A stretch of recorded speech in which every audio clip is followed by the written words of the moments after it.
Allez, bonjour à tous, nouvelle vidéo, correction d'exercice encore. Un exercice d'étude de fonction avec une dérivée à calculer et puis son signe à étudier, à la dérivée, pour obtenir les variations de la fonction. La fonction est définie sur R, donc ça veut dire qu'il n'y aura pas de problème de valeur interdite. Alors on aurait pu au départ se poser la question puisque on a la fonction qui est définie par une expression contenant un quotient. Mais ce quotient n'a pas de valeur interdite parce que le dénominateur ne peut pas s'annuler. D'accord? Exponentielle x, je le rappelle, très important, quel que soit x appartenant à R, exponentielle x est strictement positif, c'est très important. Et ici, au dénominateur, on a exponentielle x plus 1. Donc, si vous ajoutez quelque chose de positif, strictement positif, autre chose de strictement positif, ça ne peut être que strictement positif. Donc, pas de valeur interdite, pas de problème. Pour dériver cette fonction-là, eh bien là, on n'a pas le choix. Il va falloir utiliser la formule sur V, la formule de dérivation d'un quotient. On va poser u de x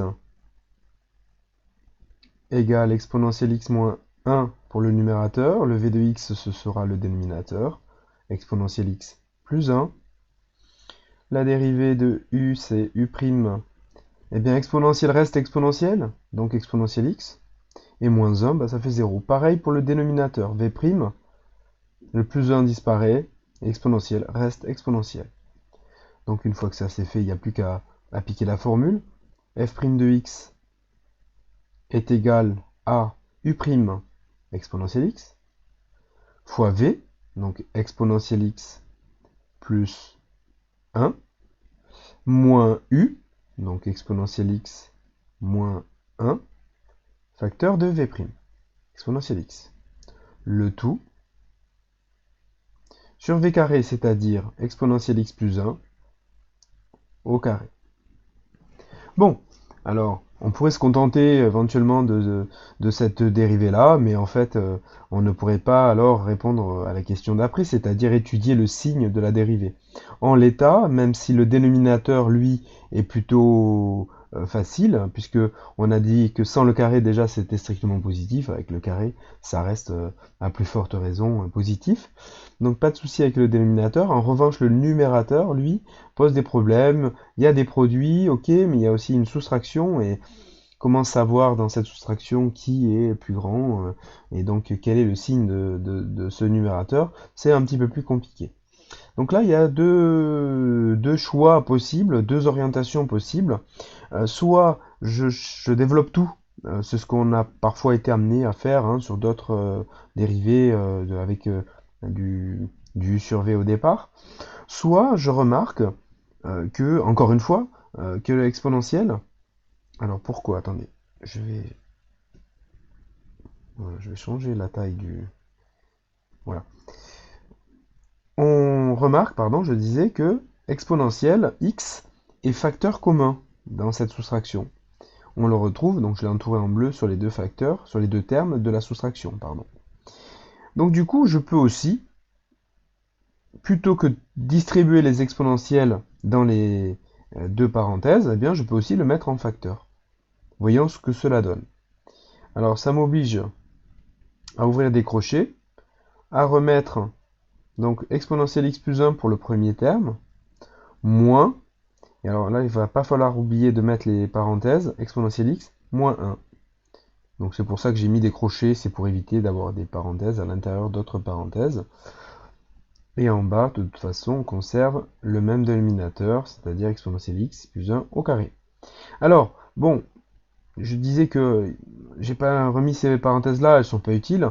En revanche, celles-là, elles sont obligatoires, il faut les remettre parce qu'on a un moins devant, et ce moins-là, il impacte donc tout l'intérieur de la parenthèse.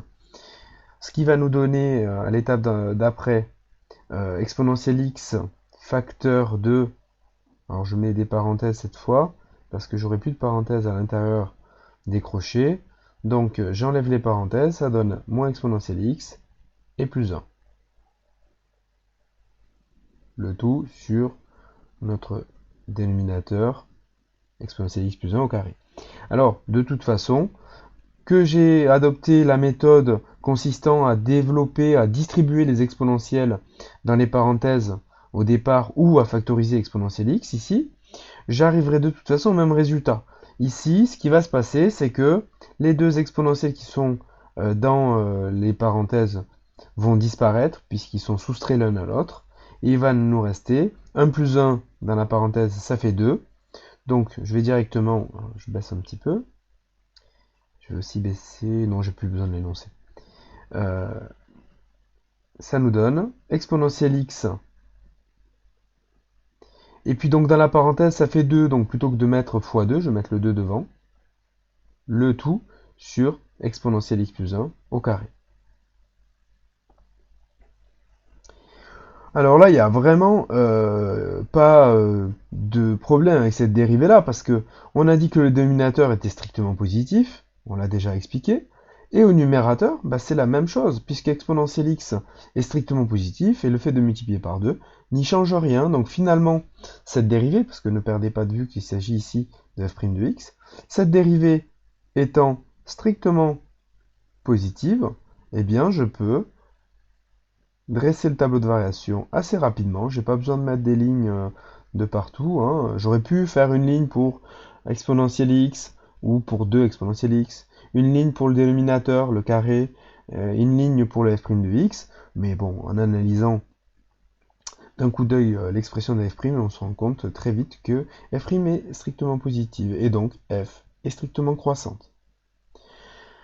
Donc ici, hein, on ne sait pas quoi mettre encore, hein, on le verra en terminale pour ceux qui conserveront la spécialité.